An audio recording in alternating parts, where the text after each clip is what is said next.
Hello friends, कैसे हैं आप सभी।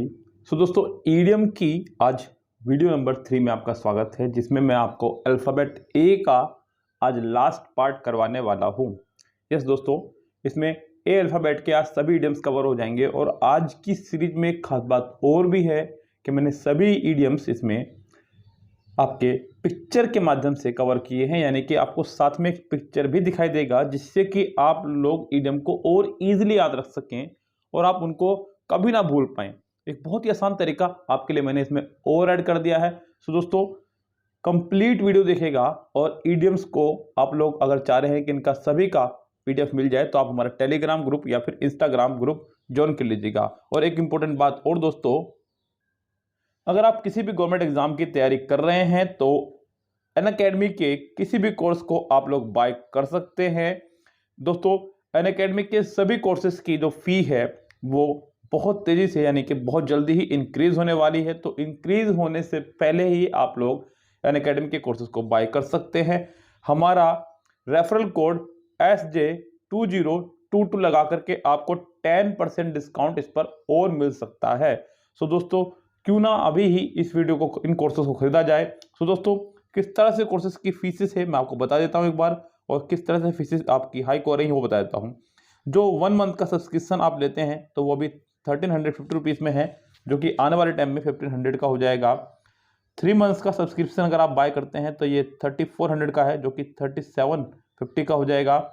6 मंथ का सब्सक्रिप्शन, जो कि मैं मानता हूँ कि किसी भी स्टूडेंट के लिए बेहतरीन रहता है, तो ये बाय कर सकता है, जो कि आने वाले समय में 6000 रुपीज़ का हो जाएगा आपका।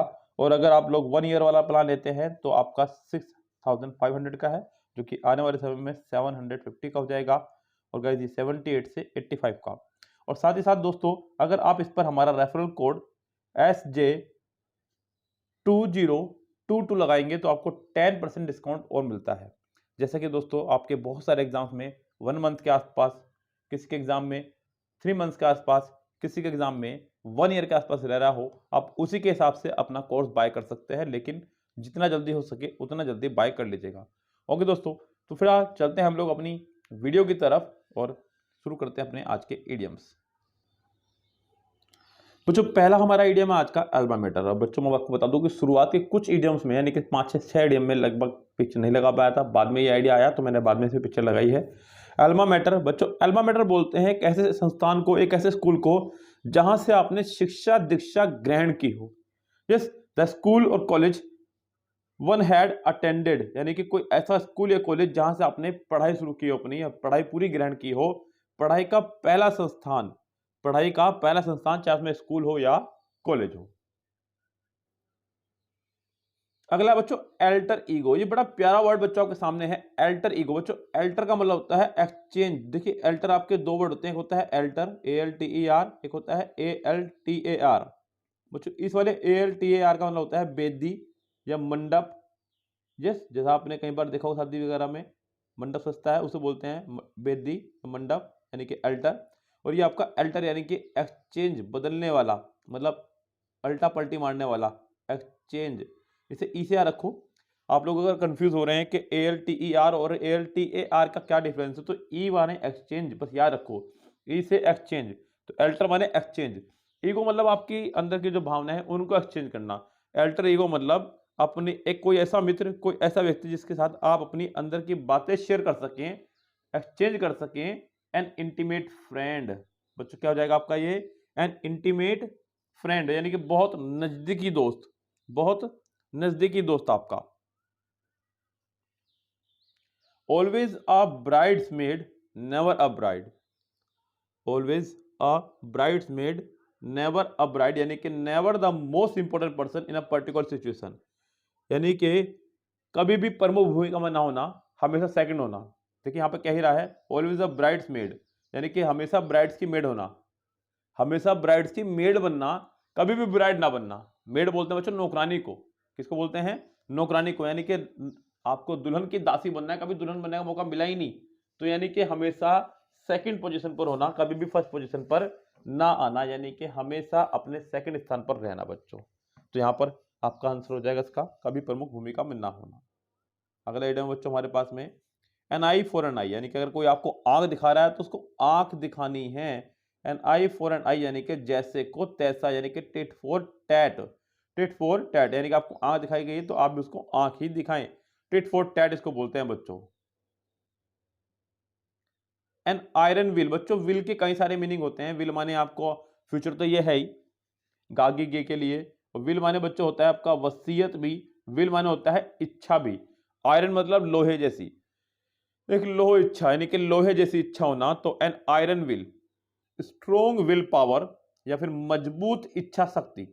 स्ट्रोंग विल पावर और मजबूत इच्छा शक्ति दोनों इडियम के मीनिंग इसी के लिए हैं। अगला है Apple of Discord. Apple of Discord यानी कि झगड़े की जड़। झगड़े की जड़ या झगड़े का कारण होना, यानी कि आप समझिए कि एप्पल आपके पास सिर्फ एक है और घर में खाने वाले बच्चे दो, तो उनके बीच झगड़ा तो डेफिनेटली होना ही होना है। तो इसीलिए कहते हैं इसको एप्पल ऑफ डिस्कॉर्ड, यानी कि झगड़े की जड़, यानी कि डिस्प्यूट, झगड़े का कारण होना। झगड़े का कारण होना। एप्पल ऑफ वंस आई, बच्चों एप्पल ऑफ वंस आई का मतलब होता है आंखों का तारा, बहुत ज्यादा प्रिय, इतना प्रिय कि उससे ज्यादा प्रिय आपको कोई चीज या कोई व्यक्ति है ही नहीं। तो apple of one's eye, most lovable, बहुत प्यारा। एप्पल पाई ऑर्डर, बच्चों एप्पल पाई ऑर्डर मतलब ध्यान रखिएगा, एप्पल मतलब आप किसी रेस्टोरेंट में गए, आपने एप्पल मंगाए, और पाई मतलब आपने केक मंगाया, बस दो चीज मंगाई। यानी कि साफ सुथरा, बिल्कुल साफ सुथरा और सुव्यवस्थित। सुव्यवस्थित देख रहे हैं आप कितने अच्छे से व्यवस्थित केक इसके अंदर पूरा फिट है। तो टाइडी एंड अरेंज्ड, साफ सुथरा और सुव्यवस्थित, इसको ऐसे याद रखें आप लोग। बच्चों यहां से पिक्चर आपकी शुरू होती है। कह रहा है कि arm chair critic. Arm chair critic, अब बच्चों ध्यान दीजिएगा, आर्म चेयर क्रिटिक मतलब एक ऐसी चेयर जिस पे आप हाथ रख के बैठे हुए हो और वहीं बैठे बैठे आप सब कुछ बता रहे हैं कि इसको ऐसे नहीं ऐसे करना है और इसको ऐसे नहीं ऐसे करना है, यानी कि आप करके कुछ नहीं दिखा रहे हैं, आप सिर्फ बोल के रहे हैं, बस मतलब बता रहे हैं। One who speaks critically on topics one actually knows little, यानी कि उन टॉपिक्स पे बात करना जिसके बारे में आपको कुछ पता भी नहीं है यार। कमाल की बात तो यह है। तो ऐसा व्यक्ति जो सिर्फ आलोचना करना जानता हो, जिसे पता कुछ नहीं है दीन दुनिया का, उसे बोलते हैं armchair critic. Armed to the teeth, बच्चों आर्म्ड टू द टीथ का मतलब है एक ऐसा आर्मी जो बिल्कुल हथियारों से पूरी तरह लैस हो। जैसे कि आप इस व्यक्ति को देख पा रहे होंगे, इसने यहाँ टोपी में भी अपने हथियार लगाया है, एक बंदूक यहाँ पर है, एक बंदूक यहाँ पर है, एक यहाँ पर है और एक इसके यहाँ पर भी बंदूक है। तो हथियारों से lace, armed completely with weapons, यानी कि हथियारों से लैस। और मुझे लगता है कि आपको ये खूब अच्छे से याद हो गया होगा। अगला है अराउंड द क्लॉक, यानी कि 24 घंटे, यानी कि पूरे समय, हर समय बिजी रहना या काम करते रहना। देखो ये किस तरह से भगा फिर रहा है, बिल्कुल 24 घंटे, यानी कि पूरे दिन भगा फिर रहा है ये, यानी कि हर समय। क्या है बच्चों? हर समय। एरो इन द क्यूअर, बच्चों क्यूअर बोलते हैं ये धनुष रखने की, तीर रखने की जगह को बोलते हैं, जो हमारे प्रभु श्री राम जी के पास था। Arrow in the queer. अब बच्चों इस क्यूअर में आपके बहुत सारे एरो रखे हुए हैं, यानी कि वन ऑफ सेवरल ऑप्शन, एक ऐसा विकल्प जो लक्ष्य हासिल करा दे, यानी कि इनमें से कोई ना कोई तो आपको सफलता दिलवा ही देगा। Arrow in the quiver. As daft as a brush, बच्चों as daft as a brush मतलब बहुत ज्यादा मूर्ख होना। कोई व्यक्ति या कोई जानवर जो कि बहुत ज्यादा मूर्ख हो उसके लिए लगाते हैं बच्चों, यानी कि कह ही रहा है डाफ्ट का मतलब भी मूर्ख होता है, तो मैं आपको बता दूं as daft as a brush. और ये ब्रश की बात की गई यहाँ पे, तो ये आपके सामने हैं दो मूर्ख लोग, कितने खुश हो रहे हैं, जबकि इनको ये नहीं पता कि इन्हीं से ही होनी है पुताई और अभी थोड़ी देर में खत्म हो जाएंगे। तो वेरी स्टूपिड और फुलिश, एकदम मूर्ख। As the crow flies, as the crow flies, बच्चों क्रो को आपने उड़ते हुए देखा, बिल्कुल सीधी रेखा में क्रो उड़ता है, एकदम बिल्कुल सीधी रेखा में। तो in the most direct path, यानी कि एकदम सीधी रेखा में, एकदम सीधी रेखा में। As the crow flies at a loss, बच्चों एट अ लॉस का मतलब होता है पूरी तरह से कंफ्यूज होना, मतलब पता ना लगा पाना कि मुझे क्या करना है और क्या नहीं करना है। जब इस तरह की कंडीशन आपके सामने आ जाए तो उस समय बोलते हैं बच्चों कंप्लीटली कंफ्यूज्ड, यानी कि पूरी तरह से कंफ्यूज्ड होना। ये बिल्कुल कंफ्यूज हुआ खड़ा है इस समय कि मैं इंग्लिश अड्डा से पढ़ूं या कहीं और से। एट अ स्टोन थ्रो, बच्चों एट अ स्टोन थ्रो का मतलब होता है बहुत ज्यादा नजदीक होना। ये देखिए इनके घर इतने ज्यादा नजदीक है कि एक दूसरे के ऊपर पत्थर भी फेंक के मार सकते हैं ये। At a stone throw, at a stone throw, इतना नजदीक कि एक दूसरे के आप पत्थर फेंक के मार सके, इतना नजदीक कि आप पत्थर फेंक के बता सकें कि वो रहा मेरा घर। एट अ स्टोन थ्रो, तो बच्चों बहुत ज्यादा नजदीक होना। At arm's length, at arm's length का मतलब होता है बच्चों किसी से परहेज करना, किसी से दूरी बनाना, परहेज करना या दूरी बनाना। To avoid coming close to one, किसी को अपने नजदीक आने से रोकना। देखिए ये किस तरह से हाथ मार के इसको ये परे कर रहा है जिससे कि इसको ना देख सके, तो अवॉइड करना इसको। एट क्रॉस पर्पस मतलब बच्चों अब क्रॉस पर्पस मतलब जब दो उद्देश्य आपके सामने खड़े हों, मेरा कुछ और आपका कुछ और हो, उसे बोलते हैं क्रॉस पर्पस इन कॉन्फ्लिक्ट, विरोधी होना किसी का। देखिए ये नाव को इधर ले जाना चाह रहा है और ये नाव को इधर ले जाना चाह रहा है, तो दोनों के पर्पस इनके अलग अलग हैं, इसे बोलते हैं क्रॉस पर्पस। क्या बोलते हैं बच्चों इसको? Cross purpose. अगला है डैगर्स ड्रॉन। बच्चों डैगर्स बोलते हैं खंजर को या कृपाण को, जो हमारे सिख भाइयों के पास हुआ करती है कृपाण, उसे बोलते हैं डैगर। और बच्चों ड्रॉन मन होता है खींचना, ड्रॉ मन होता है खींचना, ड्रॉ से ही बना है वर्ड आपका ये ड्रोन, यानी कि थर्ड फॉर्म बनी है आपकी ये। तो दोस्तों यहाँ पर एट डैगर्स ड्रोन का मतलब होगा कृपाण खींचना या खंजर खींचना, यानी कि इन सीरियस डिसएग्रीमेंट, शत्रुतापूर्ण बच्चों, उसको तभी बाहर निकाला जाता है जब कोई बहुत ही ज्यादा जरूरत आन पड़ी हो। किस दोस्तों, तो ये देख रहे हैं आप लोग किस तरह से लड़ रहे हैं आपस में। अगला है एट लार्ज। बच्चों एट लार्ज का मतलब होता है जो कि मतलब बहुत दूर, एट लार्ज मतलब बहुत दूर, इतनी दूर कि वो कानून की पकड़ से पूरी तरह से बाहर है, जिसको अब पुलिस भी नहीं पकड़ पाएगी। Still not cut by law, तो गैस कानून की पकड़ से पूरी तरह से बाहर। अगला है बच्चों eight Logar heads. Eight Logar heads का मतलब होता है बच्चों ये भी विरोधी ही एक तरह से, यानी कि लोगर हेड वैसे तो कायदे की बात तो है कि एक ऐसा व्यक्ति जो बिल्कुल गांव वाली बातें कर रहा हो, बिल्कुल बेवकूफ वाली बात कर रहा हो, और दूसरा व्यक्ति है जो सामने वो समझदार वाली बात कर रहा है, तो ये एक दूसरे के जो है बिल्कुल विरोधी हो जाएंगे। क्योंकि एक बंदा बात कर रहा है बिल्कुल बेवकूफ वाली, एक व्यक्ति बात कर रहा है समझदारी वाली, तो दोनों एक दूसरे के विरोधी होने ही होने हैं। इन कॉन्फ्लिक्ट विद समवन, किसी से कॉन्फ्लिक्ट या फिर विरोध हो जाना। एट लूज एंड बच्चों, यानी कि सबसे कमजोर हिस्सा या सबसे कमजोर पहलू, यानी कि इस तरह समझ लीजिएगा कि ऐसा व्यक्ति जिसमें बेरोजगार है और बहुत ज्यादा बेचैन है, without any regular occupation and unsettled, यानी कि उसको कोई रेगुलर ऑक्यूपेशन नहीं है और सेटल भी नहीं है वो बंदा, इसी वजह से जो है वो बड़ा परेशान है और बड़ा बेचैन सा है। तो बच्चों बेरोजगार एवं बेचैन, बेरोजगार एवं बेचैन आपका हो जाएगा इसका मीनिंग। ये देख रहे हो आप लोग कितना बेचैन सा दिखाई दे रहा है देखने में, ये इसका मीनिंग है। अगला है बच्चों एट ओड्स। एट ओड्स का मतलब होता है बच्चों विचारों में विरोधी होना। एट लॉगन शेड्स, विचारों में विरोधी होना। अभी जो हमने पढ़ा थोड़ी देर पहले एक इडियम क्रॉस पर्पस, बस उसी के जैसा ये भी आपका है। यस, इससे पहले हमने एक और पढ़ा एट लॉगर हेड्स, ये भी बिल्कुल उसी के जैसा ही है। तो विचारों में विरोधी, ये अपनी बात कुछ और कहना चाह रहा है और ये कुछ और कहना चाह रही है, तो ये एक दूसरे के विचारों में विरोधी हुई।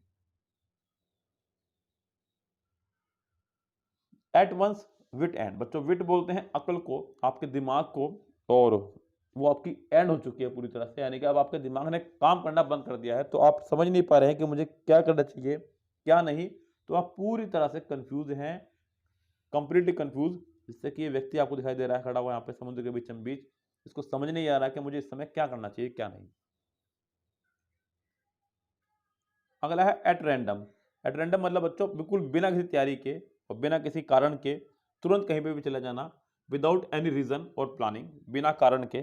तो यहाँ पर ये कोई व्यक्ति आपको चले अचानक से लेकर के मार्केट की तरफ, लेकिन वो लेके पहुंच जाए आपको रेस्टोरेंट की तरफ, तो बच्चों उसको बोलते हैं without any planning, without any planning. अगला बच्चों एट सी। गैस समुद्र के बीच में जब आप पहुंच जाएंगे तो आप मुश्किल से ही पता लगा पाएंगे कि मुझे किधर जाना है और किधर नहीं, क्योंकि समुद्र के पीछे बीच जाने के बाद में आपको चारों तरफ सिर्फ पानी के अलावा और कुछ नहीं दिखाई देगा, तो सही रास्ता किधर से है किधर से नहीं आपको नहीं पता लग पाएगा, तो आप हो जाने वाले हैं वहां पूरी तरह से कंफ्यूज्ड, और इसका मीनिंग भी है कंफ्यूज्ड, जैसे कि ये व्यक्ति आपका खड़ा हुआ है समुद्र के बिल्कुल बीचम बीच। अगला बच्चों at sixes and sevens. At 6 and 7 का मतलब होता है बच्चों सब कुछ अस्त व्यस्त होना, डिसऑर्गेनाइज होना, तितर बितर होना। ये देखिए यहाँ पे किस तरह से सारी फाइलें तितर बितर हो रखी हैं, सब अस्त व्यस्त हो रखा है, तो इसे बोलते हैं बच्चों at 6 and 7। At snail's pace, बच्चों कह रहा है कि एट स्नेल्स पेस, स्नेल्स बोलते हैं बच्चों एक जानवर होता है घोंगा जो बहुत ही धीमी गति से चलता है, जैसे कि आप देख ही पा रहे हैं, ये रहा, ये मैंने यहाँ भी लगाया है, बहुत स्लो स्लो चलता है, बस उसी से आपका इडियम बना है। पेस बोलते हैं गति को, आपने सुना होगा मीडियम पेस सर, जो कि बॉलिंग वगैरह के अंदर आपने सुना होगा कई बार, तो पेस माने गति, बस घोंगे की गति से, यानी कि बहुत धीमी गति से, with a very slow speed. आगे बढ़ते हैं बच्चों। At the drop of the head, यानी कि जैसे उसकी टोपी गिरी बस तुरंत उसी टाइम उठा ली उसने, तो इंस्टेंटली यानी कि तुरंत उठा लेना या फिर तुरंत कोई एक्शन करना। तो at the drop of the head यानी कि बिना किसी देरी के तुरंत किसी को उठा लेना। अगला है at the end of one's tether. बच्चों टीथर बोलते हैं खुंटे को, जिस खुंटे या खुंटी से किसी को बांध दिया जाए उसे बोलते हैं टीथर। तो ये बेचारा एक गधा जिसको एक खुंटी से बांधा हुआ है और ये इससे आगे नहीं जा सकता बेचारा और कुछ कर भी नहीं सकता, तो इसकी सहन शक्ति की ये अंतिम सीमा है बस, completely exhausted and with know practice, सहन शक्ति की अंतिम सीमा तक। तो दोस्तों ये आपको डायग्राम के माध्यम से खूब अच्छे समझ में आ गया होगा। Eight the first blush, eight the first blush मतलब बच्चों पहली नजर में, ये देखिए किस तरह से एक दूसरे को देख रहे हैं ये, और पहली नजर में किसी से प्रभावित हो जाना या किसी से प्यार होने लगना, तो एट द फर्स्ट ब्लश।